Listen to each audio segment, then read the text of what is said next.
Not only can you hear me, can you see me?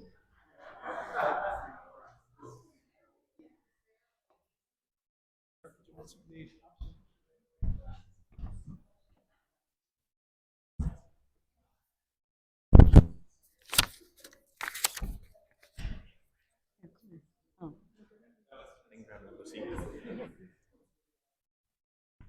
Just grab that chair.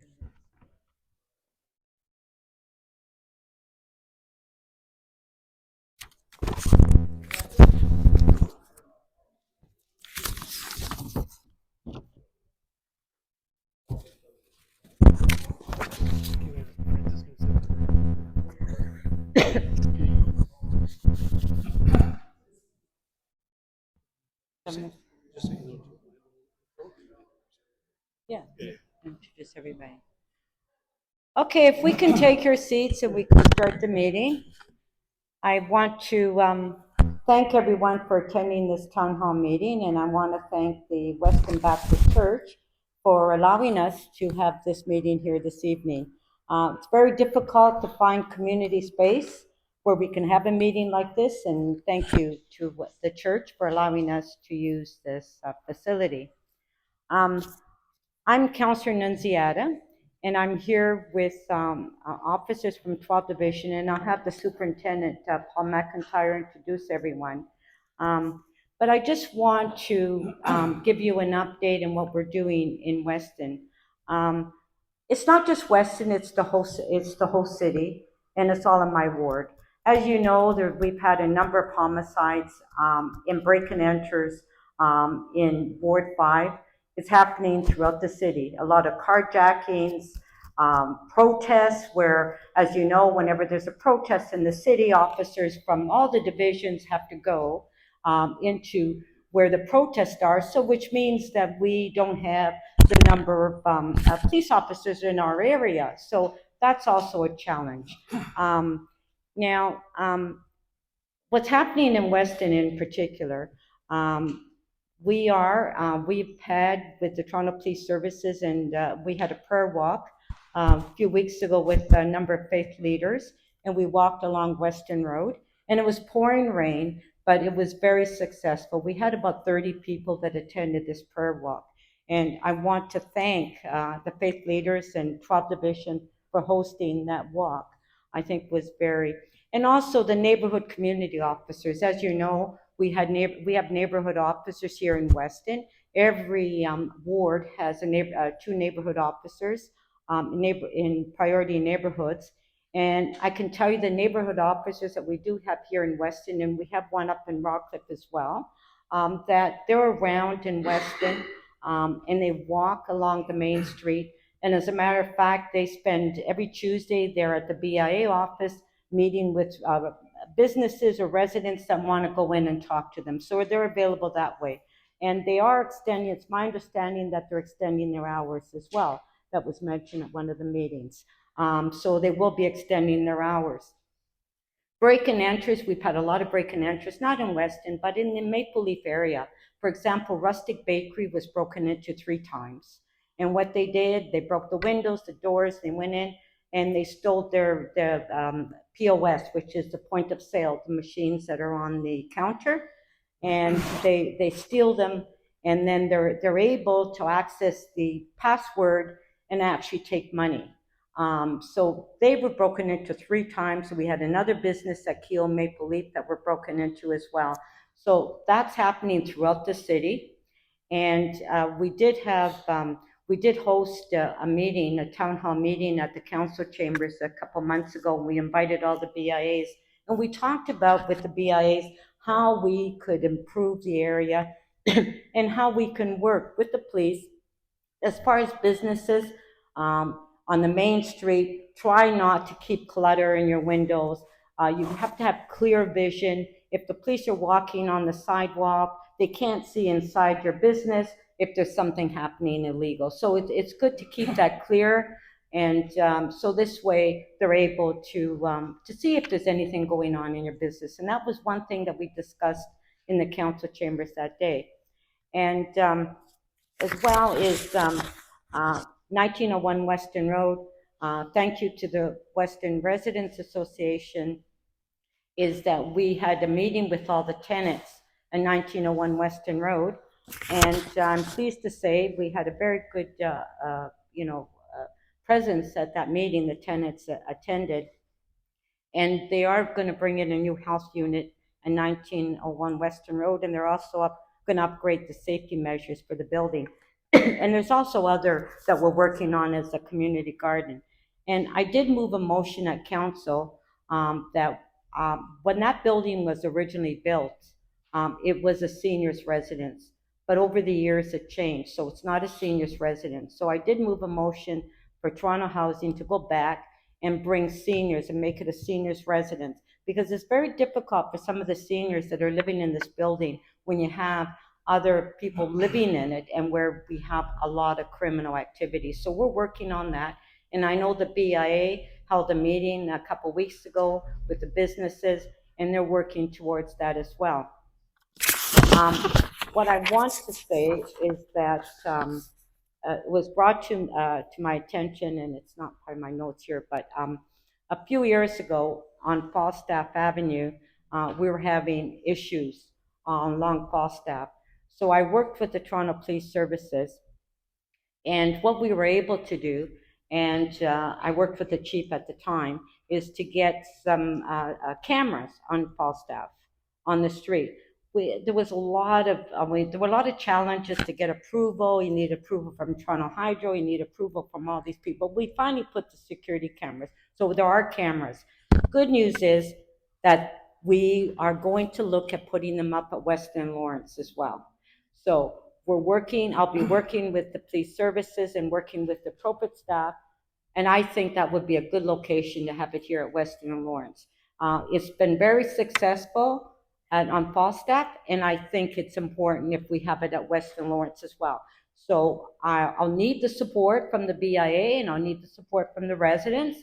And so once we go through the process, I may need letters from the residents and the BIA supporting the initiative. Then we need approval from Hydro, and then we need approval for some of the businesses as well. So that's the update, particular in this area. But just to say that the criminal and the carjackings and the homicides, it's not just this area, it's throughout the city. It's in Etobicoke, Scarborough. If you turn on CP24 every day, there's something going on throughout the city. And I know that our 12 division of police services at 12 division are doing their best, and they're out there. And not only when we have incidents in the ward where we have homicide, is that we're actually making arrests. Within weeks, we make arrests, and that's really important as well, that we are making arrests on some of the illegal activities that are happening, not just in this ward, but citywide. So I want to commend the police services on what they're doing. And I know it's difficult, but I know that you're working with the residents and the BIA and the community. And it's not just a policing issue, it's all of us. We have to work together, residents, businesses, and the police. We have to work together in partnership. It's not just one person's responsibility. We're all in it, and we want to make this community safe, so it's important that we work together. And I want to thank you for coming this evening. Now, tonight we're going to get stats and updates on what's happening in the community. Then we'll open it up to questions. And at this point, I'd like to invite Superintendent Paul MacIntyre to introduce the staff that are here and say a few words, and then we'll have a presentation by Keri Fernandes. Paul? Thank you. Thank you. Good evening, everybody. Can you hear me okay at the back? Really good, yeah? First name is Paul, last name is MacIntyre. That was a bit of an icebreaker there, thank you. First and foremost, I want to say thank you to everybody. You all have busy lives. You all have spouses, boyfriends, girlfriends, kids, uncles, aunts, perhaps elderly parents waiting for you at home. You all have busy lives, things going on this evening. You have taken an hour or two of your time to come out, talk to us tonight, let us know how you're feeling. We'll tell you some of the things that are going on in your community. So for that, we say thank you. We have a number of officers here that I'll introduce in just a moment. We will be taking notes, the concerns that you have, We will be writing them down, and we will be certainly talking about them tomorrow morning when we go back to the station. I'd like to thank, too, the councillor and her staff for putting this meeting on tonight. It's huge. Getting you all out, going through the work of inviting everybody out, inviting the police out, make sure that our schedules fit this. There's a lot of work, and we thank you for that because it helps us get the message out as well. It's really important. Again, I'm Paul MacIntyre. I'm the unit commander of 12 Division, the station that really is in charge and polices this area. I've taken a number of people here with me tonight. To my left, we have Inspector Keri. She'll be standing up. Fernandes. Keri was her maiden name. Boy, here I go. I'm dating myself here. She reminded me today her maiden name is stuck in my head now. Keri Fernandes. To her left, we have Paul Dominey. He's the staff sergeant in charge of the neighborhood officers. And over here to my far right, we have Josh Jamshidi. He's the detective sergeant in charge of our investigation bureau. So our detectives, our plainclothes officers, everything that we have out investigating the crime, Josh is in charge of them. So between myself, Josh, Paul, and Keri, we can... Oh, and Greg Falcon, we're sitting here in front of me. Greg is really the brains of the operation, so he may be standing up quite a bit and talking to you. As the councillor said, crime is up. It's not just in this division, the crime is up in this division, but it's everywhere. Right now, from Scarborough to Etobicoke, from North York, Steeles Avenue right down to the lake, crime is up. It's everywhere. Our homicides are up, our carjackings are up, our break and enters are up. We've had 26 homicides so far in Toronto this year, 26. This time last year, we had 8. So that's what, 3 times, a little bit more? The city has had 134 shootings or firearm investigations or discharges so far this year, 134. Last year, we had 57. Tonight, we may use the term firearm discharge or shooting interchangeably.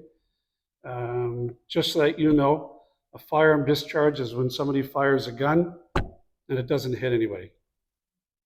Bang, bang, they shot a wall, they shot up in the air, they shoot up a building. That's a firearm discharge. A shooting is when somebody's struck. So you may hear us talk about firearm discharges and shooting tonight. That's the difference. Of those 134 shootings and firearm discharges, 15 were in 12 Division. 15 were in the area that we're talking about here tonight. 15 out of the 134. But I can tell you, our officers are working hard. As a councillor said, we are solving many of these cases. We're putting more officers out on the street day and night. We're making sure that they're visible. I meet with my managers every morning, the men and women that you have sitting here. Every morning at 8:30, we sit down and we talk about the previous 24 hours. We talk about every report, every occurrence, every domestic assault, every assault, every fraud. Whatever we have, we go through it. I go through it with the head detective. We look about how can we solve this. We go through it with Paul, who's in charge of a lot of the men and women out in the street. We look each day how we can better focus our resources. Our typical morning like today, I think because it was the weekend, we probably met for maybe 2 hours this morning, going through each and every report and talking about where we can move our men and women today to really tackle those crimes. Once a week, the entire station sits down every Thursday and we talk about all the events that happened the previous week. And we look at where we can dedicate our resources to make sure that wherever we had hot spots the previous week, that we're focusing our resources there. Everything that we do has to be intelligence-led. We're not driving around willy-nilly. We're not giving the officers keys to a car and saying, go on and drive around. Everything that they do is what we call now intelligence-led. That's a term the service has been using maybe for the past 10 years now. We aren't somewhere, and we aren't working on something unless there's a reason for that. So if we've had a number of break and enters in this particular area, or we've had a number of robberies in this particular area, that's where you'll find our folks. We are doing a great job on the break and enters. We're doing a great job on the robberies, which I'm very proud of. We're doing what we can when it comes to the shootings and the homicides. Obviously, the homicides are being investigated by the homicide squad. We're happy to say that the inspector has spent how many years in homicide? 6 or 7. So we have an ex-homicide investigator right now sitting at our table every morning, and that's invaluable. But we'll talk about that more later. I'm sure questions will come up from everybody here. We'll answer their questions the best that we can. But again, yes, crime is up in this area, but we're solving it.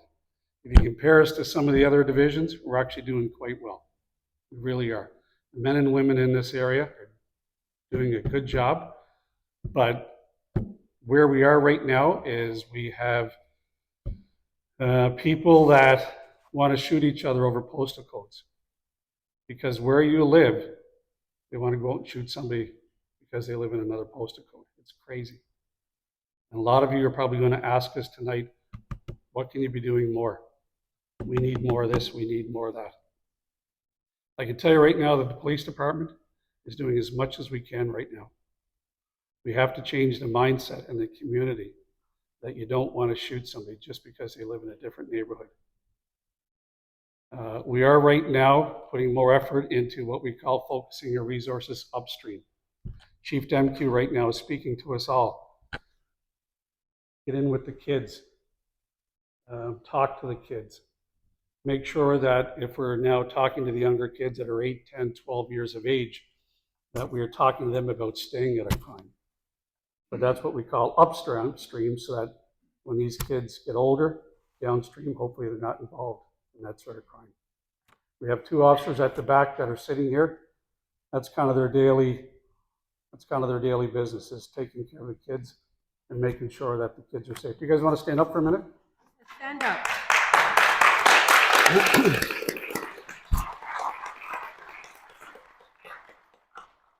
So it really is a multi-layered approach. We have officers speaking with the kids. I think tonight there's a cooking program going on.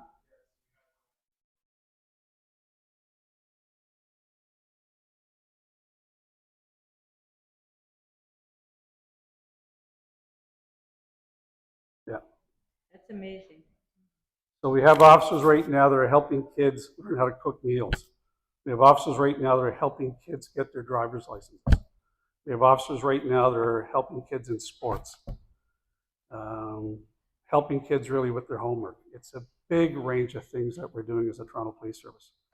We have these guys back here really doing some work right now to make sure that this guy over here, his detectives aren't dealing with some of these folks down the road. But what'll ask tonight, as we're talking here and you're seeing the presentations, think to yourself, what can I do as a resident of this community? What can I do as a business owner and maybe help the kids and change the mindset so that if you live down here at Weston Road in Lawrence, you don't want to shoot somebody that lives in Jane and Finch, because there's only so much that we can do. And on that happy note, I see that there is an organist at the back. So perhaps if one of us says something dramatic, he can hit the keys for us, perhaps. All right, that's it. Thank you. Keri,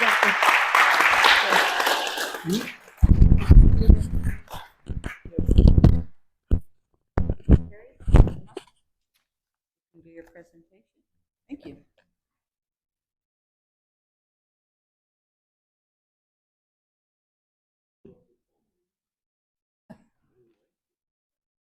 Okay, welcome and thank you very much for coming.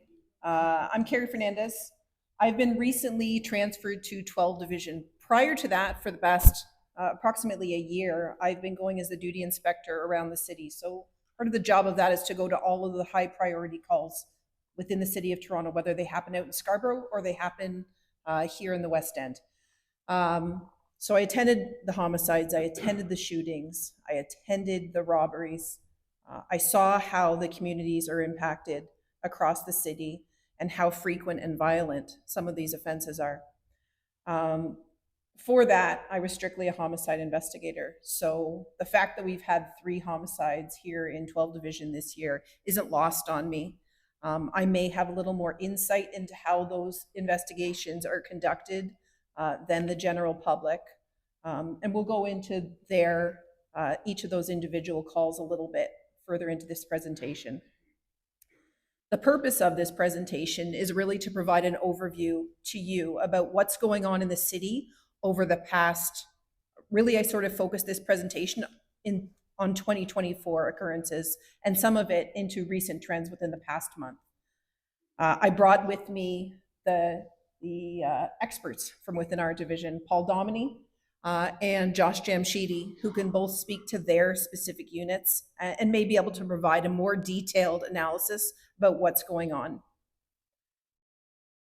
The first thing I'd like to talk about is the point of sale thefts that are happening or that were happening within 12 Division. Josh Jamshidi, I think, is the best person to speak about this.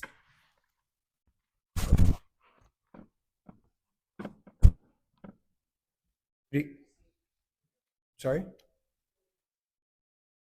Good evening, everyone. I'm the Detective Sergeant, 12th Division, Josh Jamshidi. The inspector pointed out some of the things that we've been investigating on a more frequent basis, and that's the point of sale machines. For the business owners in here, what happens is the bad people break into the businesses and they target the little transaction machines that are used for debit transactions or credit card transactions. And they take that machine, first they break into your business, they take that machine and they do what they have to do. Once they leave with it, they engage in what's called the chargeback. And so what happens is they take all the funds that were given to that business for that particular day, and it gets directed to a separate account. And so the business owner who engaged in all these transactions is looking, to make a profit, is going to be out all that money. So unfortunately, the business owner ends up losing all their money, and the bad folks end up with all the money.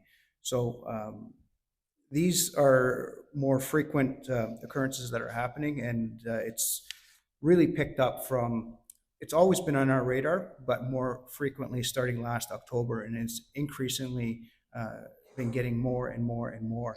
And so what my major crime unit, all these occurrences get assigned to my major crime unit, which is a plainclothes officers, and they conduct the investigations. They've identified numerous locations just in the recent past, within the past 2-3 months. They've been actively working. So this stuff happens, we don't shelf it, we're actively working on it 24/7. And so my major crime unit has executed numerous search warrants, and we've arrested, I can say, there's been 8 arrests in relation to these break and enter and point of sale machine thefts. With those 8 arrests, there were 67 collective charges laid. So those folks that we were aware of were held to account. And again, this does, by no means does it solve the problem throughout the city. It continues. We are not unique here in 12 Division to these type of crimes. It's happening right across the city and in the GTA. However, we're doing our part to solve it, and I can stand here before you and confidently say that we've made a huge dent here in this area in that particular type of crime. I think that's all the stats that we have. But again, for the month of April, I can say we haven't had any occurrences in relation to these POS machines since our arrests.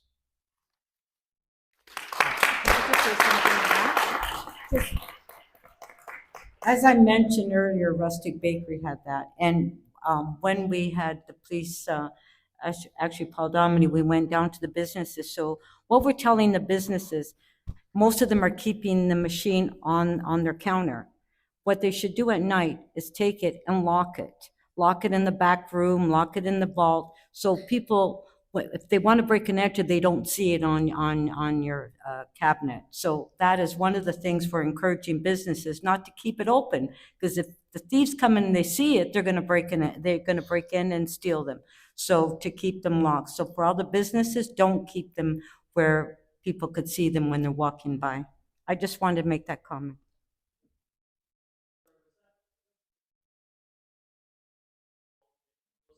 It's 12 division total. It's 12 divisions total stats. One of the other things that we did, and we want to make sure that business owners here are aware of, is we put up, we undertook, Paul Dominey and the other NCOs undertook to go around and help the business owners put up signage, just indicating right from the outside that there's no point of sale machine on the premise overnight. I understand it may be hard to see the slides just because of the lighting in here. But just having the thieves know that entering the place is going to be a fruitless effort for them, and to stop it before it started. It's just another tip, along with locking them up in the back, that may prevent your business from becoming a victim of these things. Next slide. Break and enter stats. Within 12 division for the year, we have had 123 break and enters. Those break and enters include break and enters to businesses, break and enters to home, and break and enters to outbuildings within your home. So breaking into your garage for tools, breaking into your garage for cars, things like that have gone on. Within the past 30 days, we've had 24 occurrences of break and enter. Many of those cases are still unsolved. We dedicate these crimes as more of the higher priority crimes, and they go within the purview of our major crime officers, who will adjust their hours and recognize patterns that happen within the division, set up in undercover capacity, as well as working people for information so that they can shut down the perpetrators of these. I will mention that an ongoing concern of many members of the City of Toronto right now are the break and enters into their homes for the purposes of getting their vehicles. We have not noticed that is happening as frequent in 12 division as it is in other parts of the city. I don't know if 12 division residents are more intelligent in undertaking preventative measures and keeping their cars out of sight. But one of the things that is recommended very much so is to have your car kept out of sight during the night in your garage, because if you can't see it, maybe they don't know it's there and you're not as much of a target. Pardon me? Well, we have a lot of recommendations that we put in order to keep you guys safe. And really that's our most important thing, is to keep the people safe, keep the property safe next. And as many tips as we can provide you to help you do that, we will do. Next slide, please. One of the other suggestions that we have, one of the other things that happens when you have a break and enter into your home or business is that it comes back to the division, of course, to investigate. We have an officer at the division, his first name? George. I can't pronounce his last name well. So George will come out to you as the victim of these businesses. He will offer you the services of the Toronto Police in order to evaluate your property for whatever environmental changes that you can make to make it safer. Whether it be putting up cameras, cutting bushes down, adding cameras, lights, all those things that you can do to help yourself feel safer in your own home, and to help police if we need to collect evidence after in order to solve these crimes. Each one of these investigations ends up on my desk, and I author a letter to the victim. If we don't hear back from you, George is sent out to the home or the business specifically, just to make sure everybody knows about the program. So it's not just something that goes by word of mouth, it's actually actioned by our service. Okay, next slide, please. Auto thefts within 12 Division. So auto thefts, like most other things, are up this year. We have had 128 theft of autos from 12 Division homes, businesses, parking lots within the year of 2024 so far. 33 of those auto thefts are within the past 30 days. Most of the auto thefts are happening from the driveways of homes.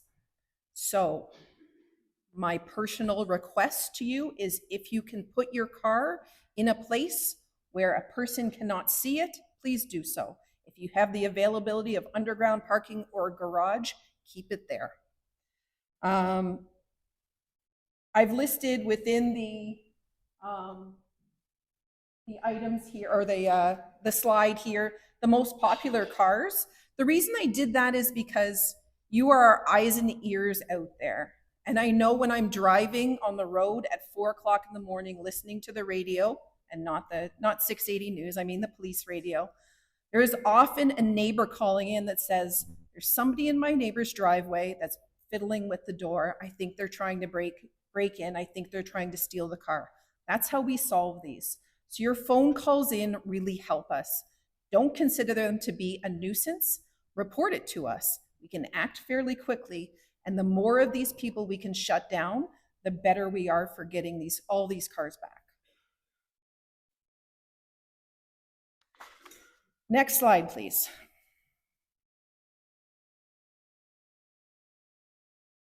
The man you see before you here is Edwin Redmond. Edmund is the victim of homicide 6 for 2024. This call was at 1901 Weston Road. It was a call for a fight. The people that were calling this in originally didn't call it to police. They called it to TCHC. And that's often the case with some of these calls. We don't get full stories about what has occurred right away, and it takes us a little time to identify what's actually happened. When police got here, they found Mr. Redmond already deceased. There has been an arrest within this case, and the accused is before the court on charges. So I can't tell you anything more about that. I will tell you that it's a dedicated team of investigators. Obviously, they're highly skilled if they were able to figure this out so quickly. Often homicide investigations take a lot longer to figure out. Next slide, please. This is homicide 9 and 10 of 2024. Akeem Fleming and Rajiv Ralph were victims. This occurred at 111 Hickory Tree Road. This is a shooting. I will tell you that police were on scene to this. The call was dispatched immediately, and police were on scene to this less than 3 minutes from the time they got the call. We arrived quickly, we arrived heavily, but we did not catch the suspects immediately. Detective Sajeev Nair of the homicide squad is in charge of this investigation. He calls me regularly about it. He called me about it before I was stationed here at 12, and he calls me about it now. I know that the investigation is moving forward, but I can't speak to specifics about that. I just want to reiterate that these are complicated investigations. They take time. This is not just a one piece of evidence type of case. As homicide investigators, you want to make sure you get it right the first time, because we want to hold people accountable, but we want to ensure they stay accountable and we get the convictions in court, and you only have one chance to get the evidence properly. Next slide, please. This is the recent shooting that occurred this past, 2 weeks ago now. Abdi Duwali, and I hope I'm pronouncing that name right, was shot, died at the scene. Police were there 2 minutes after this call came across. So again, it's not an issue of response time. Mr. Duwali, the case is very fresh. Even though it's gone on for 2 weeks now, it's still very fresh as far as a homicide case goes. I will tell you that the investigation is moving forward, and there is traction with the investigation. I can't give you a time frame for arrests or anything like that, but I will tell you I'm confident in this investigative team. Detective Sergeant Mike Taylor is running that team of investigators who have been working probably 19 to 22 hours a day. I don't know how they aren't sleeping, but they are working hard, and they're working out of 22 Division and homicide now. So if you are in your community and you have any information about this, or you hear about anybody that has information about this recent homicide, please encourage them to contact the homicide squad, to contact 12 Division, or to contact Crime Stoppers and put their information through that way. Next slide, please. Like the superintendent said, the shootings are up as well. Firearm discharges are up from 80 to 87 this year, where they were 43 last year at this time. Shootings themselves are at 33 this year, where they were at 24 last year. There are, like we were explaining before, there are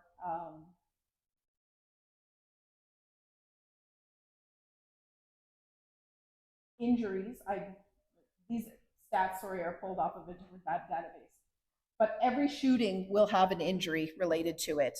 The firearm discharges are ones where there is no injuries located.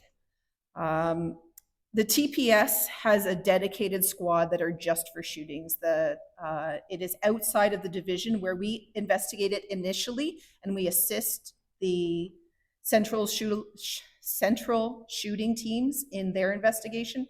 The investigation moves outside to the Guns and Gangs Task Force.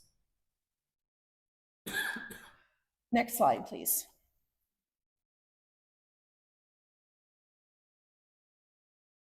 A lot of the questions generally are, what are we actually doing about the crime going up, and how are we addressing it? I will tell you that we recently got 11 new members to the 12 Division household. 1 female, 10 males. The expectation is that we will continue to get approximately the same amount of officers 3 or 4 times over the year. We were just told today that we are going to be getting another new officer, which is an experienced officer as a lateral hire, which is nice because we will hopefully have a lot less training to do with that person. When I say lateral hire, that's a person that came from a different service and is now moving to the Toronto Police Service.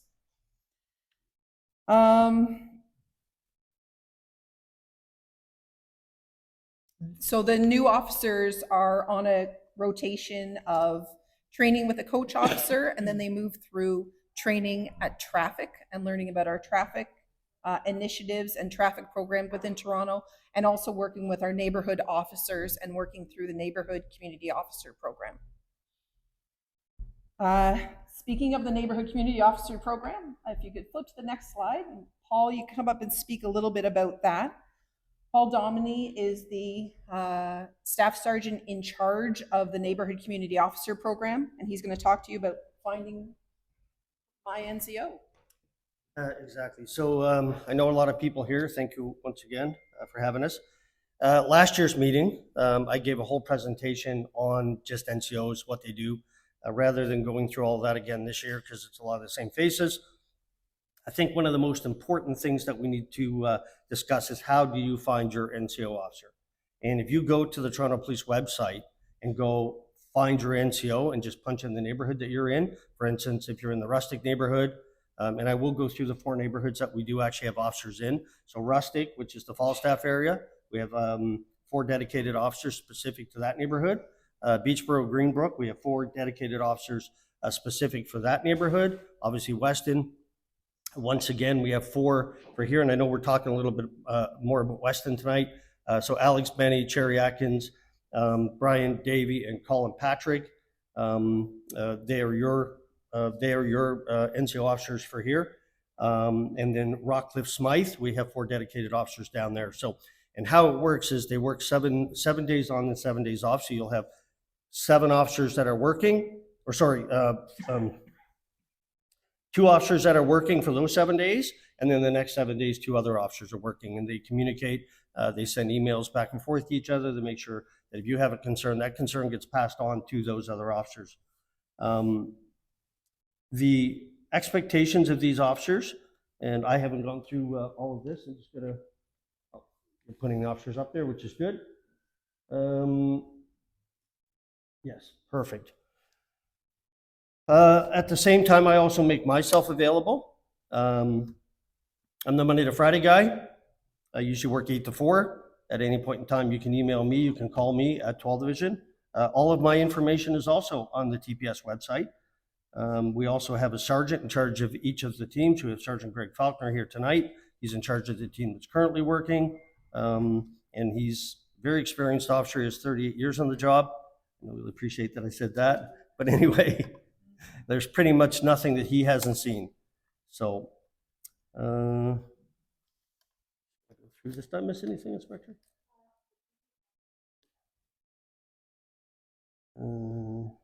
Yes. So we were having a few complaints just from the Weston Village BIA that they weren't getting enough interaction with our officers. So what we do now is we set up a meeting every Tuesday at 1 o'clock. The Weston officers will be present there. If not them, it'll be myself or it'll be Greg. And specifically just to meet the business owners. But if anybody else would like to come and meet your neighborhood officer as well, I'm sure the BIA wouldn't mind sharing their space. So if you have any questions or you don't know where they're at or what they're doing, feel free to visit us at 2 o'clock, Tuesdays at 1 o'clock in the afternoon. And that would be amazing because we really are trying to get more connected to the community. That's our number one purpose. It's our number one goal. I think we're doing a pretty good job at it. I know every time I ask the officers a question about a neighborhood complaint, they already know it before it even comes to me, which is good. So.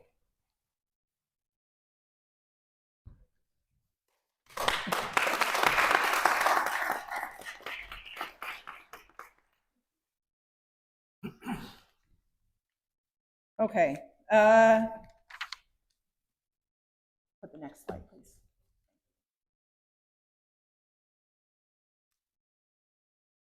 Traffic safety and enforcement continues to be a priority in 12 Division. Currently, there's been a restructuring of the Toronto Police Service and dedicated traffic officers have been moved on to every platoon. Also, 2 Vision Zero officers are dedicated to 12 Division. Really, it all comes down to one goal, to prevent deaths by traffic accident. And I'm happy to report that 12 Division has had no deaths by traffic accident in 2024. Really, let's continue to keep it that way. Vision Zero is deployed partially because of community input into problem areas within Toronto. So if you have a problem with traffic, whether it be a traffic sign or people running red lights, illegal U-turns, whatever it is, please report it so that we can track that. Like the superintendent was saying earlier, everything we do is intelligence-based. So if you're complaining about it, we know about it, and it's not just what we see. We can deploy resources to there appropriately at the right times. Next slide, please. This is just statistics of what the Vision Zero officers have been doing over the year. Within 12 Division, we've had, over the year, 734 speeding tickets, 908 aggressive driving tickets, 51 distracted driving tickets. Just tickets associated to the Vision Zero priorities, we have had 1,693 tickets, okay? The problems are still there. We're deploying them appropriately as long as we know and we need input from the community. On top of these traffic initiatives, there are other community police initiatives that go on. Within 12, we have a number of data-driven initiatives, and I say that word over and over again, I apologize. The emphasis is on community complaints for these. So whatever you want to complain about, if you want, really not whatever you want to complain about. I don't want to hear about how your child isn't cleaning their room. But if there are community problems, booze cans happening, things that you want us to investigate, there's constantly people loitering and you think they're doing drugs or they're planning to do car thefts from this location.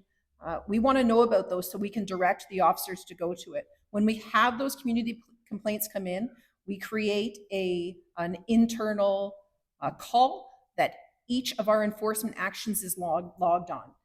It helps us be accountable to you, the community, but there is input required from that end. Next slide. Really, this is what it's all about. We're dedicated to delivering police services in partnership with our communities to keep Toronto the best and safest place to be.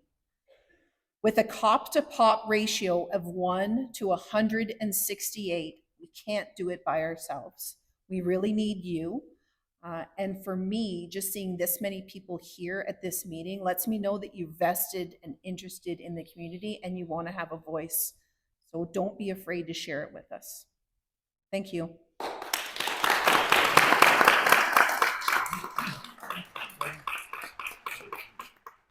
Thank you, Keri. Thank you very much. So before we go to questions, I want to introduce to you Jason Doolan from the Weston Village Residents Association and Dave Bennett to give a small presentation on Crime Stoppers.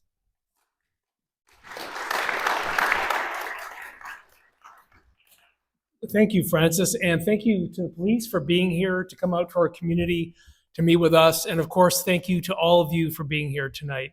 It really is so encouraging to know that people are engaged and are willing to come forward to share their stories and to look for answers. And one of the things that we wanted to focus on as a residents association, and the reason we asked Francis if we could be here today, is not just Crime Stoppers, and I'll talk about that in a moment, but we wanted to talk about what it is that we could do as a community. Because if we can take action, if there's something we can do, whether it's hide your car or put the keys in a box and somewhere away from the door, or set an alarm, buy a camera for your driveway, or whatever the case may be, getting to know your neighbors on your floor if you're in a high rise. If there are action steps that we can take, it's incredibly empowering.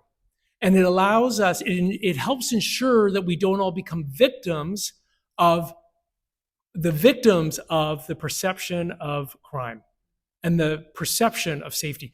Very few of us, knock on wood, will actually be victims of crime. But we all become victims if we feel like there's nothing we can do, if we have no agency. So one of the things Dave and I really want to talk about is some things that we think we can be doing.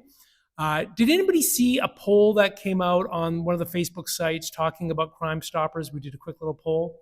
Hands up if you saw it. Okay, all right, about a dozen people. Great. In about 12 hours, we had over 90 people saying they want to be very much involved in a Crime Stoppers initiative in Weston. So, except for the 12 people here, I'm assuming the rest of you would also be interested in doing something about crime. So there's another 90 people outside the 93 or something that we've counted so far that are in this room who are also willing to be a part of finding a solution.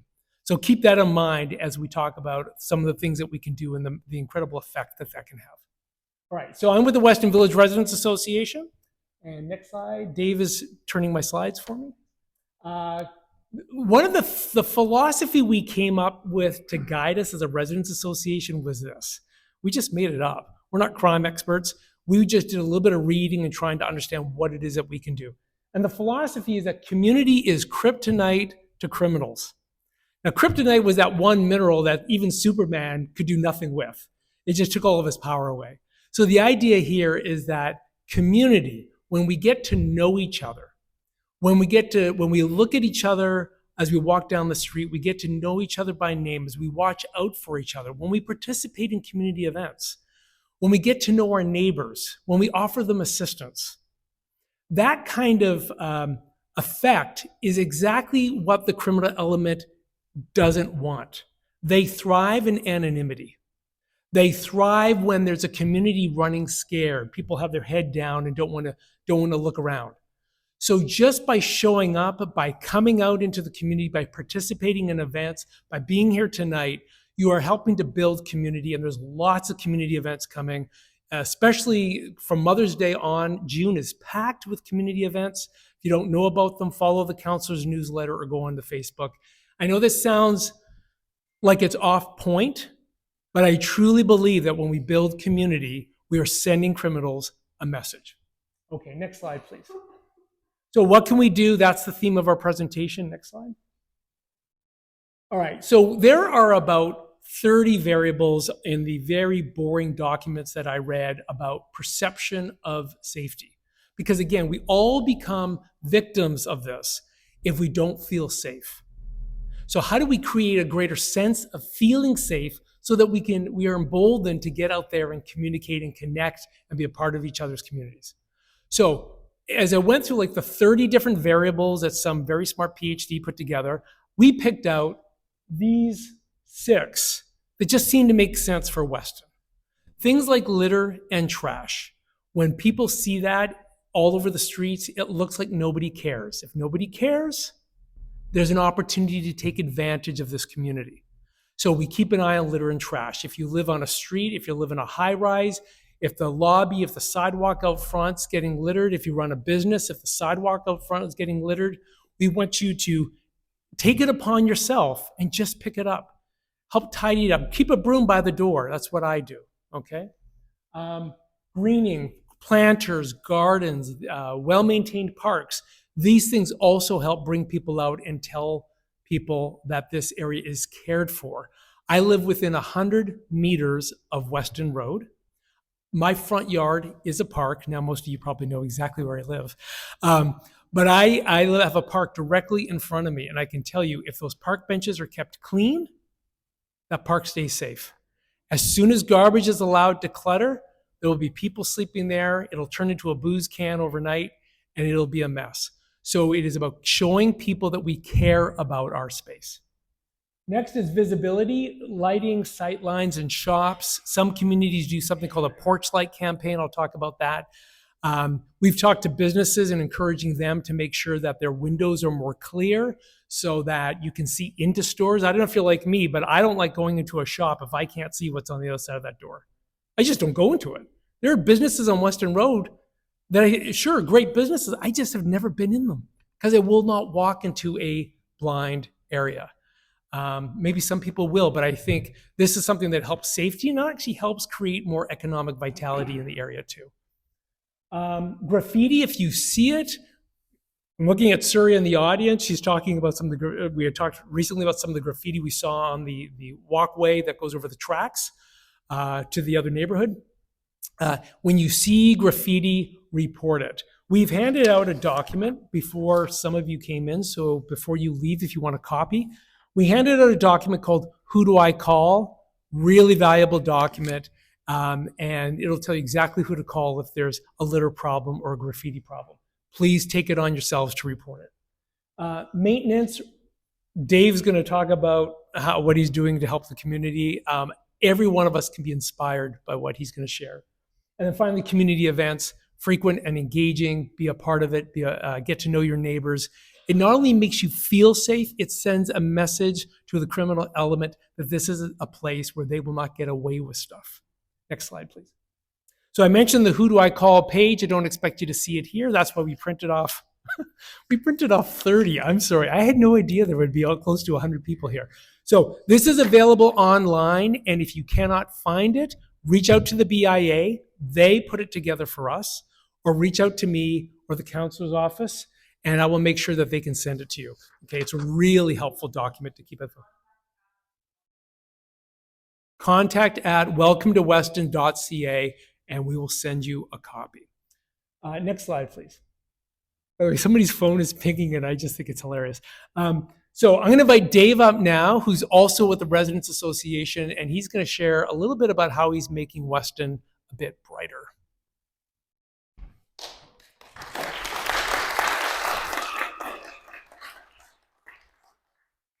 Thank you, Jason. My wife and I have been raising our 4 children here in Weston for quite some time, and safety is a big deal for us. My wife still babysits, and lighting is on that list, and it's pretty high up on the list. Like Jason already talked about the porch light campaign. We've been having our front porch light on for 10 years, and it stays on all night. Doesn't go off at 11, doesn't go off at 10. It's LEDs, right? It's on all the time. It's just convenient. I haven't tripped anymore outside. I'm way less clumsy, right? And I just took this a little further. The map behind you sees a area that's highlighted from Humber all the way over to Black Creek now, from Lambton, which is in Mount Dennis, all the way up to the 401.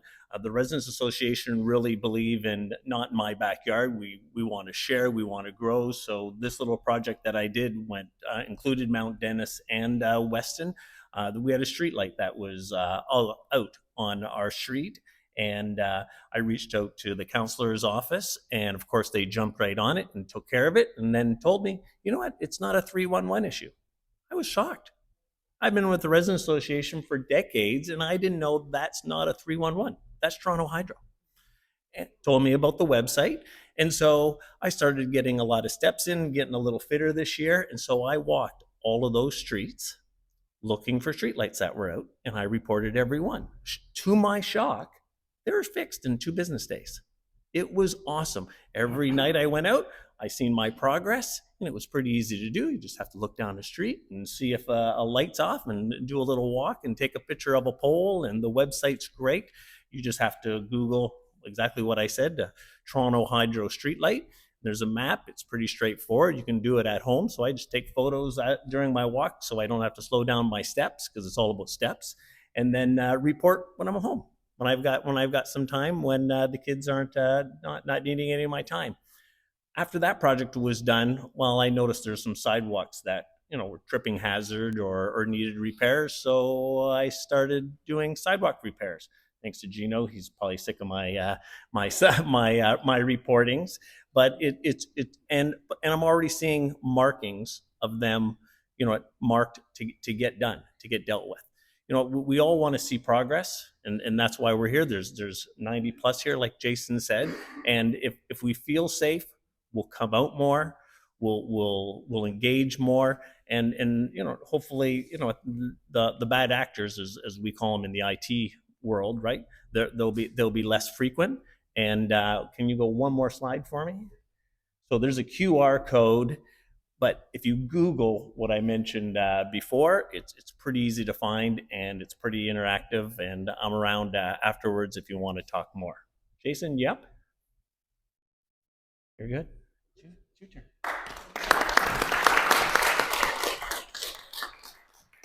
I just love that. And I was, about a month ago, I was driving down Weston Road, and it was lit up like a Christmas tree. So I mentioned to Dave, God, Weston Road is lit up like a Christmas tree. And then he tells me what he's been up to. And it was so obvious. It was obvious to me that something had just changed. And it looked, and did you know that there's actually a concentration of lights right in our main district here where the businesses are? There's a real concentration. It looks like a very special place when all those lights are up and running. So thank you, Dave. And thank you for the example that you are setting for us in the community. Okay, the next slide, and we're almost done here. The next slide is Crime Stopper. So I mentioned a little bit about this earlier. There's also a brochure that we are handing around. So make sure you grab a copy before you leave. Maybe Romano will help us by being at the end, by the back door at the end. It's a very simple program. If you see it, say it and stop it. Report it in. This is not to take the place of 911 or when there's a dire emergency. This is when you've got some information, you have some suspicion, you have a hunch about something related to a crime, okay? It's just another way to be empowered. And the good news about this, whereas they used to pay people who reported crime, if it resulted in a conviction, you used to get paid cash. Not anymore. What happens is it goes into a general pot, and that pot will get dispersed out to communities who have been active in Crime Stoppers. So it really is a win-win for all of us. What we would like to do, if you could just, there's a build on this slide. Thanks.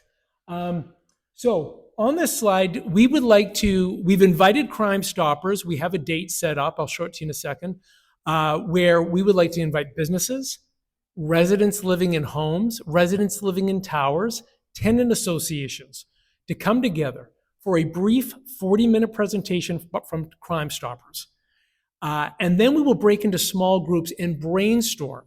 For example, if you're in a tenant association or you live in a high-rise, what are the things that can happen in that high-rise that will really make Crime Stoppers live and breathe and turn that whole building into a community of Crime Stoppers? So the example we came up with is just one quick idea was, imagine if you walked into a building and it said, there was a sign in the lobby that says, "Welcome to Weston Towers, home to 450 Crime Stoppers." I mean, I don't necessarily think like a criminal, but I think I'd take a second thought before I was about to mess with that building. Who's got their eyes on me is what I would wonder. And that was just after a quick brainstorm. So we would love to get tenant associations and people in high rises to brainstorm together at this meeting. We want to get homeowners together. Next slide, please. Homeowners together and brainstorm what can be done by street. And these are just ideas I picked up off the internet. One is a porch light campaign where a whole street can make sure their porch lights are on, or they can change them to a color. Turn them all green. That gets a conversation started. People saying, why when I go onto Rosemount, why are all the lights green? Well, they're all green because we're all engaged in Crime Stoppers, and we are making this the safest summer in Weston that's ever been. So these are examples of things that could come out of this brainstorm. Another one is they could just decide to do a little flag campaign on their front yard. If I was walking down looking for cars or even Amazon packages on doorsteps, and I saw a bunch of little flags down a street that said Crime Stoppers, Crime Stoppers, Crime Stoppers, I'd go to another street. That's just me. Next slide, please. So we invite you to come out to this Crime Stoppers meeting. We have set a date. It is going to be held on May 21st. Guarantee you we're going to have some fun with it. And we don't have a location yet. Could be here, could be York West Sector Living Center. Maybe we find another church. We're looking for a location. But if you, we'll make sure that the counselor has it in her newsletter. We will make sure that we post it on all the social media Facebook groups. If you have or are part of a residents association, I really encourage you, please just come and find me. I'll make myself obvious here. We really have a tough time connecting with residents associations, or not tenant associations, thanks. Tenant associations. We want to reach out to the people living in the high rises. So if you know somebody, if you're in a high rise and you just want to lend your support, please make sure you give us your name, and I will make sure that information gets there. And I want to get your tenant association or your management management company, whoever it is, I want to get them out so that you could do this kind of stuff. And with that, next slide. Was that my last slide? That was my last slide. All right, thank you. You've been really, really patient. And thanks again to everybody for being here.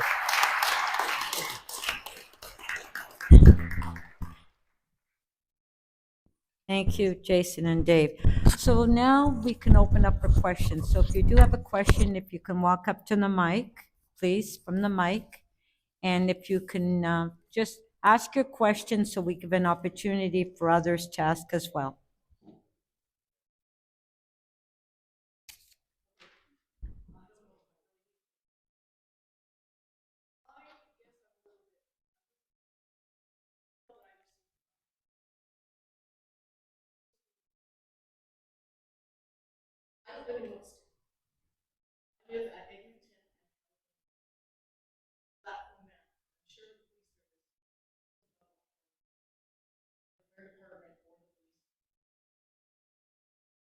And area, Dufferin and Eglinton.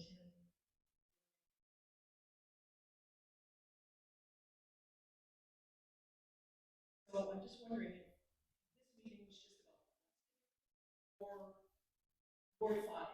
It was for Ward 5, that's why it was in my news. 12 Division is, 12 Division covers my whole ward. So the notice was sent out to everybody in my news. So it's not just for Weston, we're holding it here, but it's for all the residents in Ward 5.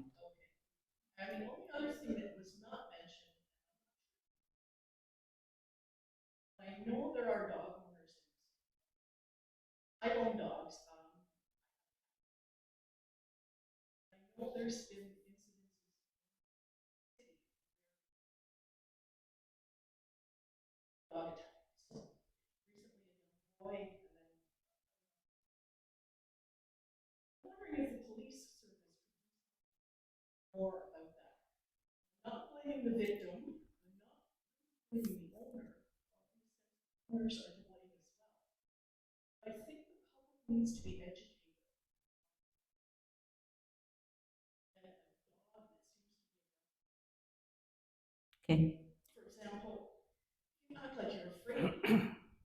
Right.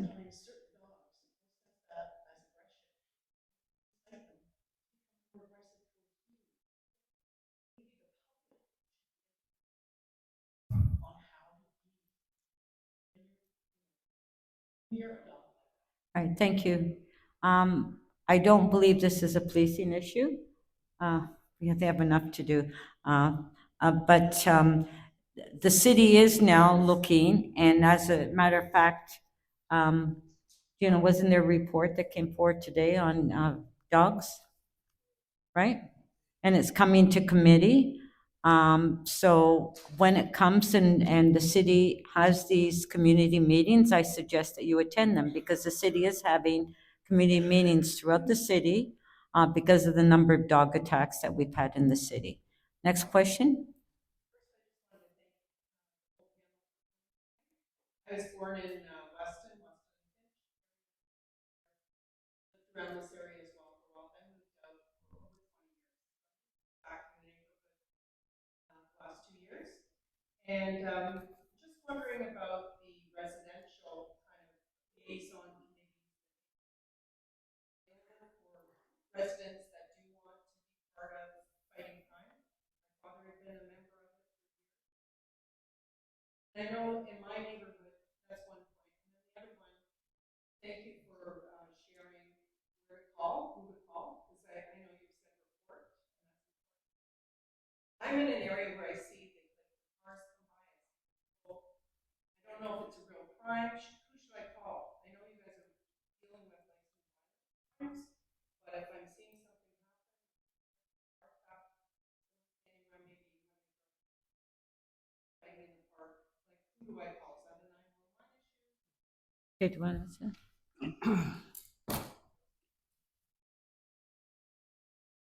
If it's an emergency, you obviously phone 911. If you see people fighting in a park, if there's somebody breaking into a vehicle, certainly that's a 911 call.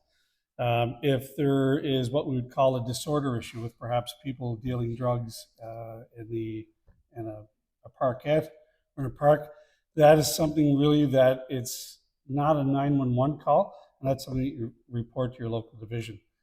Staff Dominey here would obviously you can either email us, you can report online through the Toronto Police website, you can phone 12 Division, they put you up to Staff Dominey, and that's something that our neighborhood officers would look at or investigators would look at and follow up on.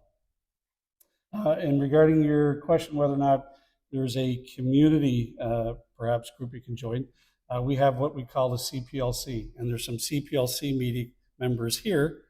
Does anyone in our CPLC want to throw your hand up? One, is that two or three? They left one. Oh, there's another one. One. Oh, two. I knew there's another one. There we are. Yeah. Barb hiding? She always hides in the back. Barbara's always hiding. But Barbara at the back, she runs her CPLC meetings, and that's a community police liaison committee. And what we do is once a month, we meet at 12 Division. We talk about something like we're talking now. We talk about the issues that are going on in 12 Division. We talk about crime trends, and then what we do is we hear from the community. They say, this is what's happening in the neighborhood, and then we obviously dedicate resources to that. So that's a committee you apply for. There's some background checks. Barbara would be able to explain that really well. Paul Dominey, and then certainly we're looking for representation from various communities, various businesses, and certainly we'd love to have you. This one. Yes, Barbara is always hiding. Barbara, where are you? Barbara Sarapta, she's the chair of the CPLC.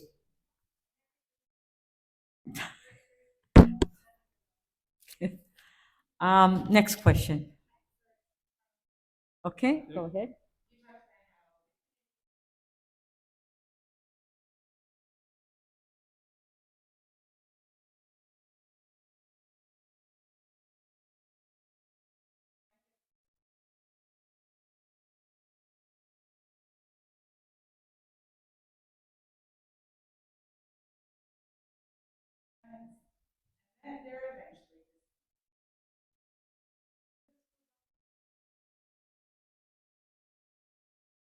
Elementary schools.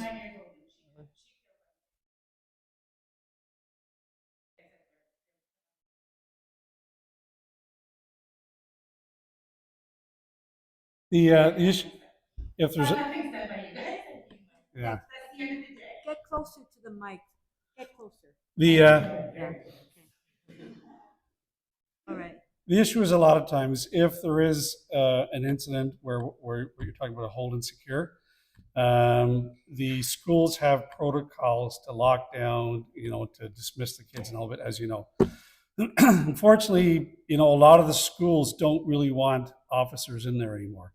I think we've all heard the debate, the high schools, the Toronto District School Board, they basically said, we don't really want officers in there. So that's something that we're really overcoming. We can go in if we're invited. We're not always invited anymore, and that's a real issue. I'm talking about elementary school. Yeah, so perhaps you could answer that. Yeah.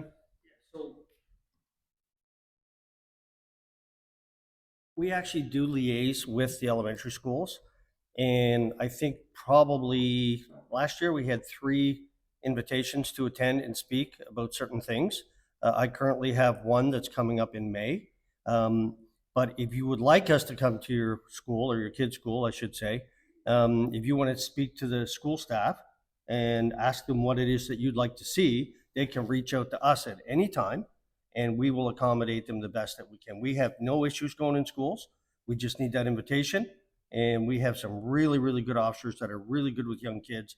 The lockdowns, the hold and secures, unfortunately, it's not the police that makes that decision. The school makes that decision when there is a threat outside the school or in the school, depending on the circumstance. And it is difficult for us, say, after the fact to come in and say, give an entire school a lecture about what it is. But maybe, just maybe, we could talk to the young kids about what those steps are, if that's something that you would like your school staff to reach out to us to do. But we'd be more than willing to do it if they ask us. That's, yes, we're not just not doing it. We just need that invitation. Yes. Okay. Yes, if the school invites the police, they'll go. But as you know, there used to be police officers in schools, but then the school board canceled all that. So, but they do attend if they're invited. Next question. Well, good evening, most honorable Chamber Speaker, and most honorable distinguished panel member. I am Dr. Community outreach.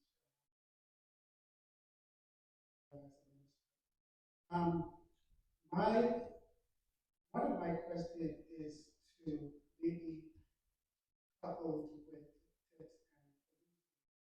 is that I realize on that the objective of the motive is to somewhat reward individuals who report crime. But the twist in it, as my friend mentioned, is that the reward will now go to a particular agency. And I think that's a deterrent from having individuals who may be susceptible or vulnerable to those who may have much or great financial resources to lure them into doing crime instead of them coming forth with information that may be solving an issue and are more inclined to partner with the villains due to the fact that their incentive is more direct than indirect. As well, with the same pamphlet, I'm not quite sure, I thought it was a uniform initiative throughout the city with Engage. I noticed that in 31, Engage is more looking to provide mental or psychological support to 31 division residents. More so, it seems like there is more of a problematic issue with crime in Ward 5. I don't know, but the pamphlet would reflect that. As well, yeah, right. That's it for now. Thank you. So I don't know if you could address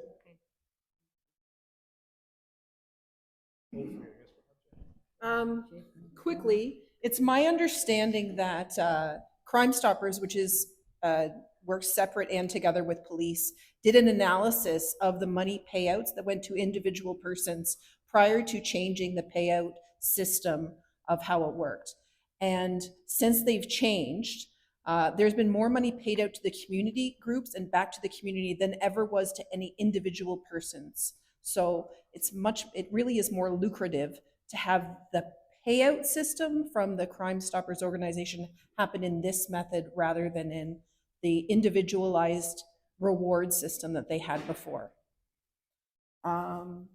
Second portion of this question. I think about 416 Yeah, engaged and the officers. Yeah, the officers that we're filling in for our community officers are actually part of the program for Engage 416. They're here to answer any specific questions. They're engaged service-wide within the Engage 416 program, not just divisionally. Next question. Good evening. Hi. So I commend all the police officers working butts off and Weston safe. The question I have is for the council. We're hearing more and more about after all the arrests, all the evidence, everything, and the case gets tossed because we don't have judges. Is there anything the city is doing to try and encourage the federal government to get more judges on the bench so the work that these people put into keeping us safe doesn't go to waste? Well, guess that would be a federal issue or provincial. Because I'm sure it's not just Toronto. No, no, I know, I know. Everyone, is there like a collective that all the cities can work together and say, hey, Justin, get us some judges? I think some of these judges should be fired, actually, on some of the decisions they make. I mean, we have problems. So, and that's, I'll just talk a bit about bail reform. Bail reform, which when I was on the police services board, working with the chief, we brought forward the bail reform, and I believe now the province adopted, and I believe the federal government is in the process of adopting bail reform. So what's frustrating for me and frustrating to other people is that when there's a homicide and the person is arrested, we find out that this person has been on bail. They've been on bail not once, 2, 3 times, right? And they go to court, the judge releases them on bail. 2 weeks later, they kill somebody else or they commit a crime, then they go back on the street. Bail reform is to keep, when you have been arrested 3 times, that they should not be on bail. And the judges should not be releasing them. And that was one of the bail reform that I worked on for a number of years. And I believe that the federal and provincial government, and I know the province is 100% behind it and has endorsed it, because it's the same criminals that are on bail that are committing these crimes. And you hear so many that when you make an arrest, you find out this individual was on bail. He was on bail. So he was arrested for a previous homicide. So that's the problem and issue that we're having. But I think they're looking at the whole justice system and the judges. So thank you for that, because that's a big issue. Yes.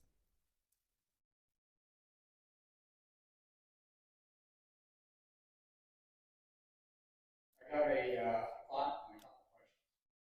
Thought is that maybe left center someplace. I don't think very many kids really are any criminal. They're going to get caught. Otherwise, they're not. I guess it's frustrating when I hear you folks mention that you are having, but nobody hears about it. I'm surprised that we aren't well informed about this, so that this gets knowledge of areas where crime is being committed. Less chance. That's my thought. You can respond to it. Next one. Questions are about guns. Do you have a sense at all whether the population of guns the question would be, do you know where these guns are coming from? And the third part of that would be doing anything about slowing that up. Well, I'm going to try to remember them all. I agree with you when it comes to kids. We often talk about the laws have to be toughened for young offenders. And we talk about, if they think they're going to do closed custody or open custody or some time in jail, they may not do the crime. I agree with you. I really don't think a couple of kids are sitting around and they're thinking about going out and stealing a car, and the first thing they do is open up the criminal code and see what their penalty is going to be. I really don't think any of them are really sitting around thinking, God, should we steal this car? Yeah, we're only 15 or 16. There's no way that we're going to get this kind of time. They don't think that way, and I certainly agree with you. When it comes to, I think when you said, talk about our successes. As they say in the media, if it bleeds, it leads in the newspaper business. Our investigators are making great strides, and our uniform officers, the men and women out there, are making great arrests every day. But they're not sexy, if you will. They're not something that anybody is really going to put a news release out on, because there are people breaking into businesses and stealing POS machines. They are people that are, committing home break and enters. The stuff right now that everybody's talking about is our shootings, our homicides, and our theft of vehicles and our carjackings, our home break and enters. So when we do make good arrests like that, and certainly that is published, but the day-to-day stuff, the bread and butter, those arrests that we make, they're not newsworthy anymore. I can tell you right now, going up through the ranks from detective sergeant, staff sergeant, in charge of a platoon, if we had a shooting, the media would call. Hey, tell us about the shooting. You'd say, well, there's a couple of shots fired. This is what happened. Now for a while, they would only call if somebody was injured, only if somebody was hit. And now they phone up, you had a shooting yet? Anybody dead? No, click. Unless it's a homicide, it's not really sexy anymore. It's not really in the news anymore. So a lot of the things that we talked about here are the day-to-day arrests that make a difference in the community. Yeah, there's not really a forum for that anymore. I could do up a press release for 4 guys arrested for POS break-ins. It wouldn't get any traction. When it comes to the guns, yeah, there are more guns out there. We got a guy here Greg could probably talk better than I can on a lot of this stuff. But there are a lot of guns now. A lot of the guns that we are seizing, we are tracing to the states. They're all coming up through the states. There's a boatload of them out there. We are making really good seizures behind the scenes. Every 3 or 4 months, we'll do a big show and tell down at headquarters, and we'll lay out 70, 80, 90, 100 guns that we've seized. We do have officers that are out there buying guns. We do have officers out there that are dedicated slowly to firearm purchasing, tracking the firearms. When we do get a firearm, we trace that back to where it was first made on the assembly, and we are making great strides in that. Our most senior men and women, some of our best investigators, are working behind the scenes on the firearm charges, and they're doing great work. But again, it's not something that we always announce, because if we come out and we say, we've got these 3 dozen guns, and this is how we did it, then we're telling the bad guy. We're just better off keeping some things to ourselves than just saying that we're getting them. Our shootings are up right across the city. But I can tell you right now, they'd be up a lot more if it wasn't for the guns that we're seizing each and every day. I think so far this year, 12 Division has seized, I think, 9 guns. And we've assisted other major units to go out and get a lot more guns. But the fact that these guys, these men and women are behind the scenes, seizing these guns, they're at the border. We have techniques to watch for. We're not announcing that often, simply because we don't want to educate the bad guy. Next question. Is there another question? Was that it? No, that was That might have been it. Thank you. Next question.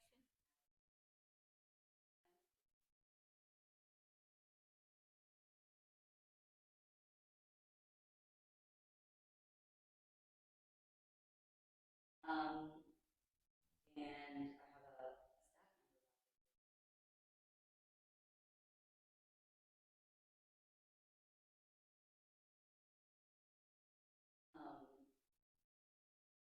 Francis, I'm not sure if you recall, before I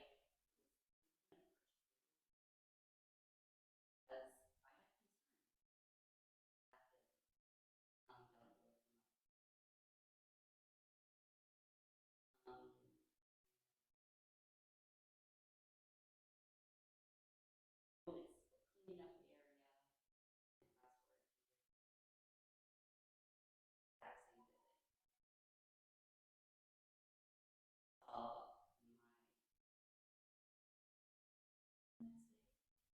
I was very concerned. I thought,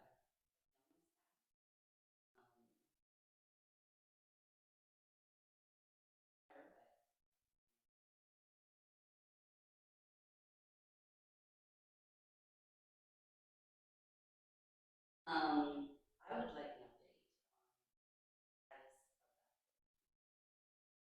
I'd like to know if it is related to company,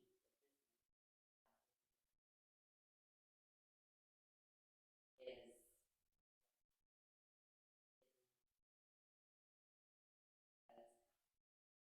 I'm concerned. Obviously, I'm concerned.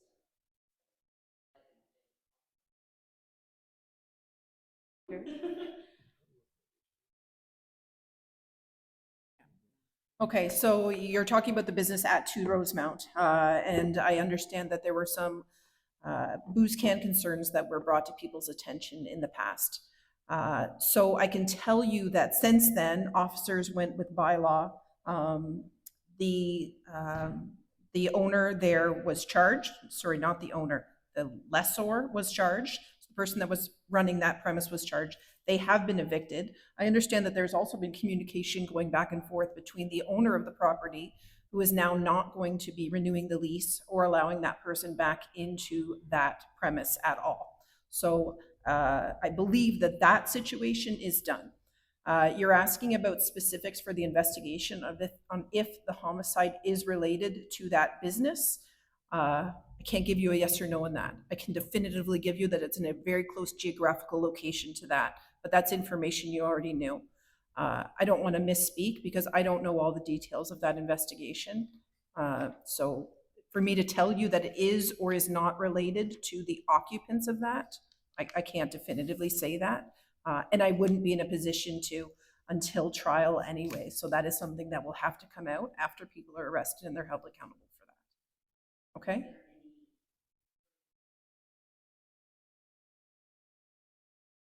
In the other premises, like the other units, I'm not sure. I can look into that. If you have further complaints to that specifically, I'd like to talk to you after so we can action those to see if those are, and then I can say if there's an ongoing investigation into any of the other units within that premise. Okay?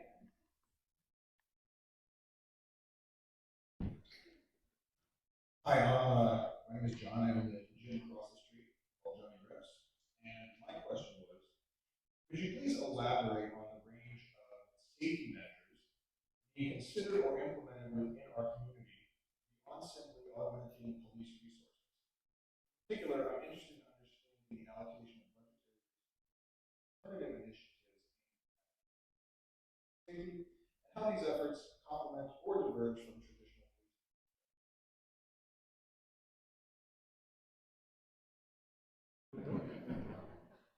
Can I phone a friend? That seems like a really long question that you might give your prof perhaps at U of T or an essay. Can you just kind of break it down a little bit? Because that was really long. Are you looking at what sort of resources we're allocating to what specifically? Other alternative methods of community safety. Like outside the police department or with the city of Toronto? Because the Toronto Police Service is doing a number of things, community safety, and we've talked about most of it tonight. We talked about the officers at the back that are dealing with the youth. We talked about investigators that we have investigating crime. We've got officers in uniform preventing crime. We're out with the community each and every night assisting the younger youth. And when you talk about community safety, are you talking about from a city of Toronto standpoint or? Well, it could be both, and I can tell you my perspective that I'm coming at it from is Yep. as a business owner in the area and talking to other business owners. One of their main concerns is that it seems like when the conversation happens, it's always very police centric. Police is proposed as one of the main or only solutions. Police presence keeps getting larger and crime keeps going up. Obviously, as Dave and Jason brought up, other things that are kind of like related to community safety, lighting, just as an example, that probably would be very helpful. I'm wondering what is being done. Well, I'll just speak from the police standpoint for the most part. So we really talked a lot tonight about what the Toronto Police Service is doing. But I think as these gentlemen spoke earlier, it's a community issue. And I really mentioned that at the start of our meeting. We right now, in a lot of times that we are investigating crime, we're playing catch up. It's already happened. When the police are phoned to come to a particular scene, it's already happened. Something in that community has happened by community members. And we go there to investigate. What we're really hoping from the police service, what our chief is now looking at, as I said at the start of this meeting, is looking at upstream stuff, dealing with the kids in the communities. And that is something right now that we are doing with the kids. But to your point, I would like to see a point where we get the police out of that. When I joined this job in 1988, we were tying kids' sneakers at basketball courts. We were going out to the schools and we were tying hockey skates. We had these after-school programs. 36 years later, crime is still going up. It isn't a lot of these issues that you're asking about, that you're concerned about, and I agree with you 100%. It's not a police issue. We should be at the point where the community is putting us out of work. The fire department 100 years ago were so busy. They had lots of men, probably just men back 100 years ago, because everything was made of wood. In the 30s, 40s, 50s, 60s, perhaps 70s and 80s, we started using concrete, not wood. And the fire department reinvented itself, and now they're doing medical calls as well. Because if one building catches on fire, a whole block doesn't necessarily burn. We want the community to put us out of a job. Start talking to your youth, start talking to the people in your neighborhoods. Little simple things like keeping your porch light on, taking the initiative yourself to go to Toronto Hydro and to point out streetlights. I do that in my own neighborhood. I thought I was doing it. You and I might be good friends. We're probably buddies, yeah. But it's those sorts of things. And I put to you for community associations, you come up with ideas as well, what you think the buddies in your gym can do. What ideas do you have? All the BIAs, the associations, what businesses, what ideas do you have? Because this shouldn't necessarily be a police-led initiative each and every time. Put us out of work. Defund us or detask us. Tell us right now that we can take this away from you. We can take that away from you. So whatever you can come up with, what we've talked about tonight, what we're doing, but my first message to the community was here, what are you doing and how can you help? If there's anything that the City of Toronto is doing or that you gentlemen can talk about, please jump in. Thank you. For fear of taking away anything from that great answer, Johnny, I think it's a great question. And have you seen the SEPTED study? are familiar with it? Perhaps maybe I don't. Okay, I think it's called community policing through environmental design. Paul Dominey actually put it together.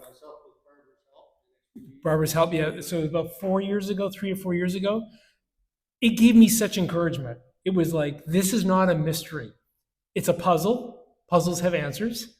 And there are a lot of interesting initiatives on that list that are not policing per se. Lighting is one of them, right? There's a lot of initiatives. That's right. Are the other things on that list being done? I think there's a lot that have not been actioned. We But- can add something in a minute too.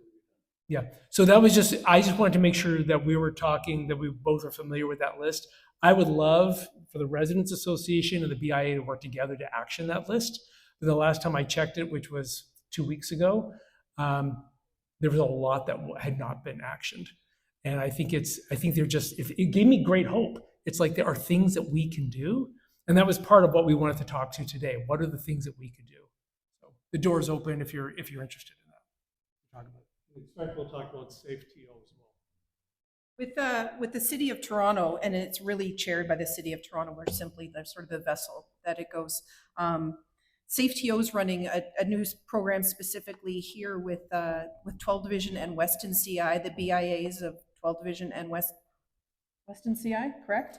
And it partners them together with students from there to help them to get jobs. One of the things that we noticed when we walked around on the prayer walk the other day was that owners from the businesses there were coming out and saying, what are you doing about the kids? How are you helping them get jobs? Well, SafeTO, which is run through the city, and the BIA are moving together to work a youth job program right now. So that's one of the things we're implementing as soon as we got that feedback, and it should be starting within the next 2 weeks.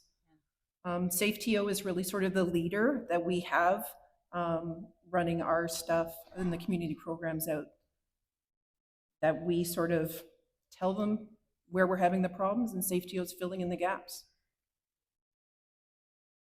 So Johnny, you were at that meeting a couple of weeks ago, and SafeTO was there. Remember they made that presentation? Yeah. Okay. Huh? Yeah. So you were there and you heard that presentation. Okay, thank you. Next question? Good evening, everyone. I have 2 questions. I know that you have an community safety. Yes, community safety is everyone's responsibility. But I've been here in Weston and Lawrence. What about south of Weston and Lawrence? I've been living here.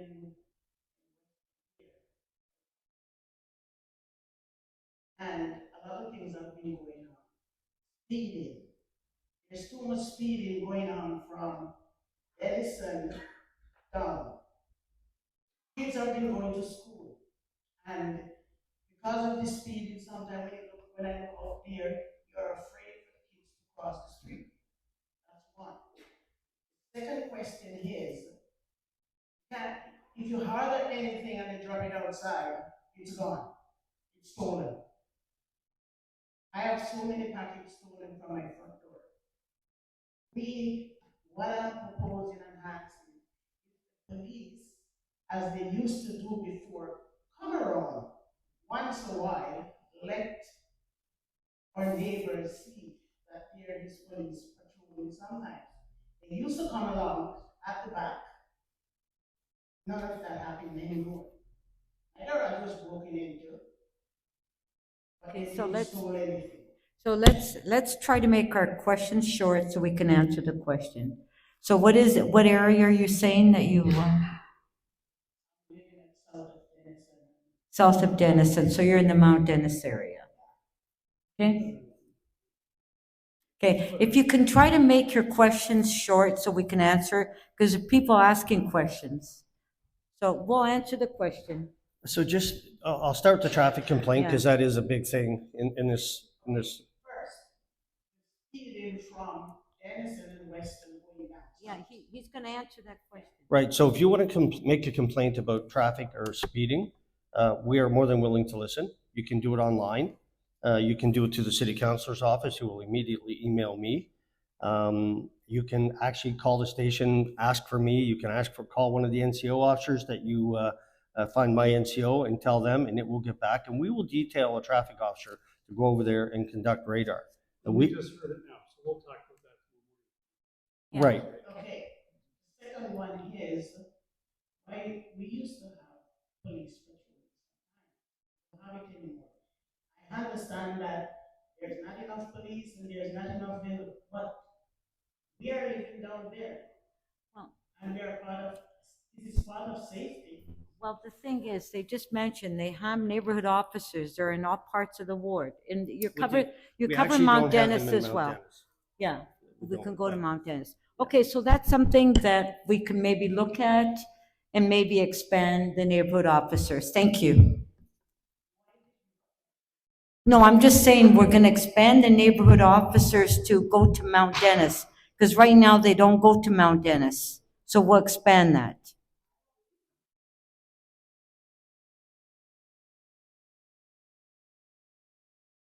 Yeah, that's Mount Dennis.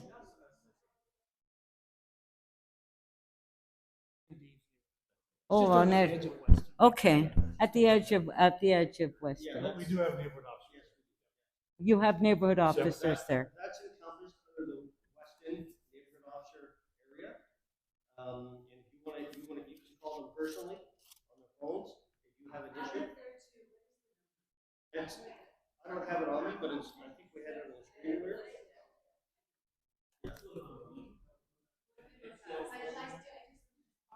Find my NCO, will guide you through the whole, I Googled Toronto, find my NCO, and take you to the base, if you're not, put in your address and it'll tell you. And actually, he can assist you after the meeting. Okay.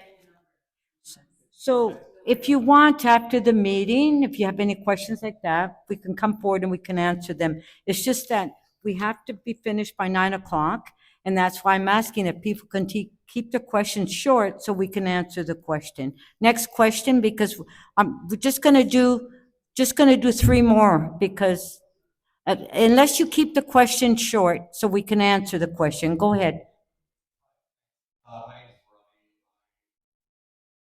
My name is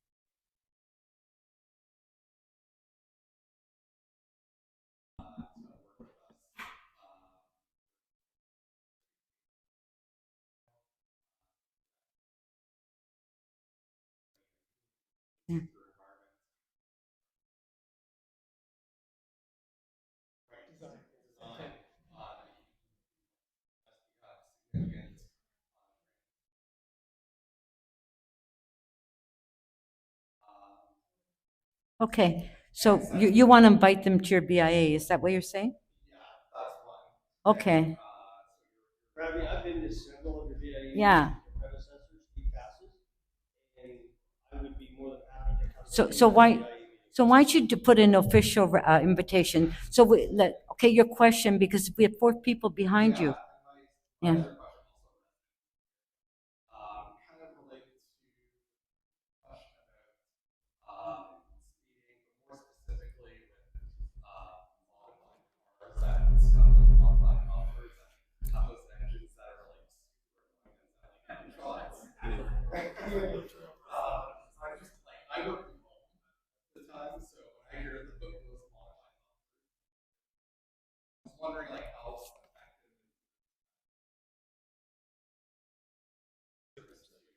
Yeah. Okay, let's answer the question. Okay, first of all, there was a motion that came through council actually on that. And the answer was, well, how can we catch them when they're driving and they're speeding? So you can't expect the police to be running after these cars. So what was suggested is that sometimes, and we're gonna look at it at council, is if somebody takes the license plate number and reports it, then we might be able to lay some charges. But other than that, we can't have police officers speeding down the street trying to catch somebody that's got these mufflers. So do you want to answer? just Okay, and then let's go to the next question. We only have 5 more minutes, okay? The, All right. I'm a traffic man through and through.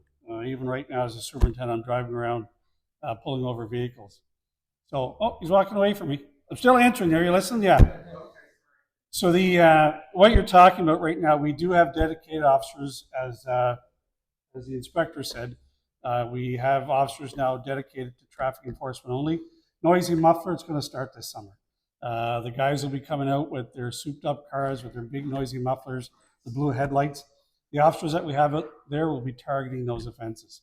It's improper enough muffler / unnecessary noise. It's a Highway Traffic Act offense. It's easy. Officer pulls in behind it. Here's the muffler, lights on the lights, and he gets a ticket. And we'll be forced. I'll be asking my officers to enforce that. Okay, thank you. Okay, no, we have 4 people behind you. I told you, 5 minutes. Okay. I should have started this from the beginning, just allowed people to ask the question and not, because now we have people that want to ask a question and they don't have time. Okay, there you go. Next question. Outside of the 34 shooting and 26 homicide, how many of them was conducted by legally owned firearms? The concern is the true government is only buying pistol and trying to take away legally owned firearms, but it's not giving effort or representing effort to buy illegal firearms. I understand your questions about whether they were conducted with legal or illegal firearms, but we can't answer that question yet because we're still in the investigation. That will be something that comes out in court, so look forward to the court updates.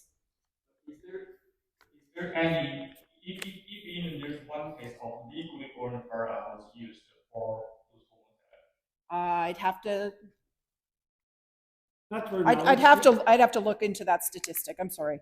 The only time it's a legally owned firearm is if somebody has a hunting rifle and they shoot somebody they know in their family. Basically, it. These drive-bys are not done with hunting rifles. No, these drive-bys are not done by hunting, no. Okay, we have 2 more and that would be the end. Question.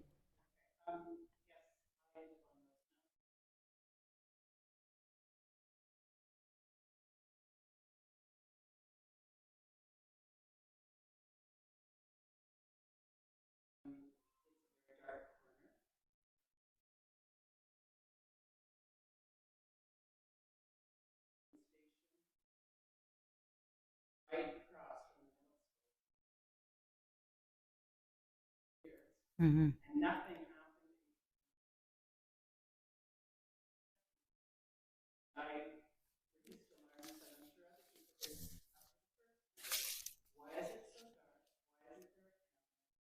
How is it that we can be assured that another kind of unsavory business? Okay, as far as the lighting, we can look at Toronto Hydro to put in more, and to, yeah, but so when the first homicide happened, I requested the city not to renew their business license, not to give them their business license, which they didn't. And the city filed charges and they went to court. And then after the court, the city was trying to get the applicant to file for a license. That did not happen after the second homicide. They are closed now and they will remain closed.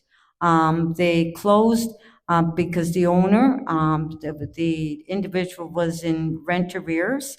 And we spoke, and actually I'm meeting with the owner, hopefully very shortly, to find out what his future intentions are in that place. And I will be speaking to him and tell him the concerns I have and what we want to see at that place. And at that time, I would be more than happy to meet with all the residents in the area. But this business, I informed the city not to issue a business license in 2022. They didn't, they took them to court, they continue to operate their business. They are closed now. Thank you. Yeah, so I will work with the community on that. Once I meet with the business owner, and what I like to do is the owner, once I meet with him and city staff, then maybe we can have a meeting with some of the residents in the area to meet him as well. Okay, thank you.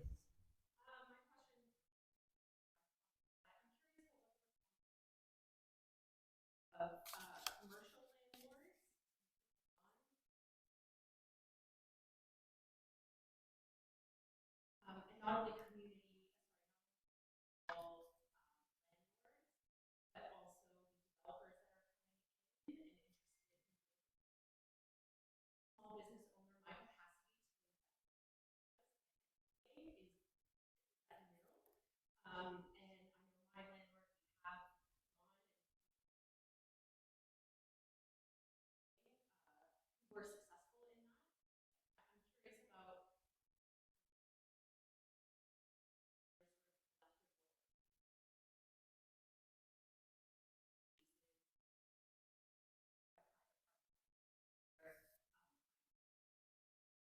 Okay, well, with all the new developments happening there, we've been working with the developers, and with the businesses coming in and ensuring that we have public space and open. So we are working with the various developers that are coming into Weston in Mount Dennis to develop. And so the Residents Association, the BIA, we are working with them. We want to keep it open space where, when some of them are proposing some retail on the main floor as well. So we're working together with BIAs. Did the Residents Association want to make a comment on it? All I would say is that we might be, and I can't speak for the Residents Association, but maybe there's some advocacy that could happen. And I just believe that when you get numbers together, it can really help. And so if this could get brought up at the WVRA meeting, the Residents Association meeting, we might be able to go and petition the city, Toronto Hydro, and if the council sets up a meeting with that building owner someday to talk about what kind of establishment we would want to have in there may be an opportunity for a collection of residents working together to put some positive peer pressure on that business. And there are businesses that we need here in Weston. If we could come up with a list, maybe we can be a part of the solution. So don't feel, I feel for you guys, I really do, and I hope that maybe collectively we can maybe do more. But I definitely see things like lighting. I mean, hydro to put another light up. It's hydro. Yeah. But you were talking about new development coming in the area, how we can work with the new development. Yeah. As far as that site there on Rosemount, there was somebody that wanted to buy the body shop in that whole block, but at that time, the owner was not interested. So maybe the owner would be interested now, because he's having problems, and he knows that the city is watching them, and he knows that there's a problem. So when I meet with him, we'll have that discussion. So we're going to wrap it up now, and I'll give a few minutes to Paul, but just to wrap up. First of all, I want to thank everybody for coming. And when you talk about speeding, I just want to let you know that the city at council a few months ago, we approved to have 150 more red light cameras in the city. So you're going to see more red light cameras when it comes to speeding. We are putting one at Weston Lawrence. So there's certain intersections where we're going to get them. And it's if you go through a red light camera, it's $335 fine. I know that because I got one.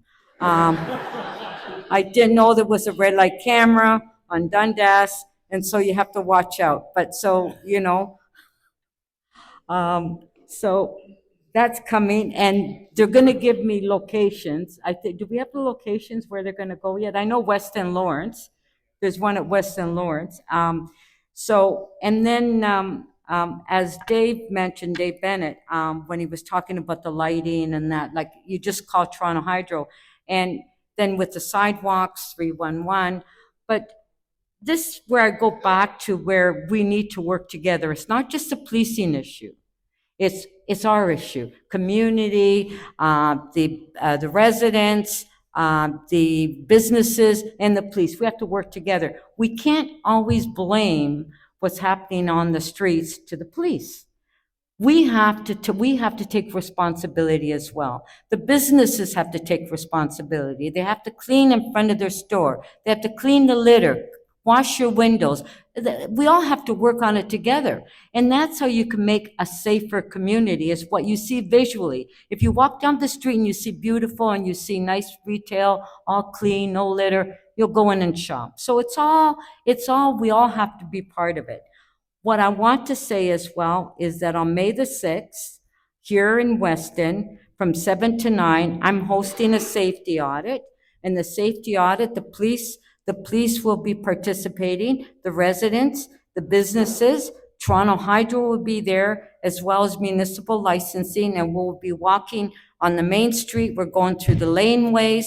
We're going everywhere, and we're going to find where we need increased lighting, where there's deficiencies in buildings. If we see garbage, we're going to report all that, and then we give it to the proper, if it's a policing issue, policing, if it's hydro. And we used to have safety audits throughout the ward annually. We haven't had one for a while because of the pandemic, but this one I'm hosting May 6th. We're going to meet at Weston Little Avenue. We're going to have groups of people go from the east side, the west side, laneways, all around to look at if there's any garbage, lighting, any improvements. And actually, maybe Rosemount could be an area we can look at too. At the same time, we're going to have Toronto Hydro. So I want to thank everyone for coming out, and please participate in the safety audit. And our last words to Paul. And I want to thank Jason and Dave and everyone, all the police and everyone that's here. Okay, and Paul.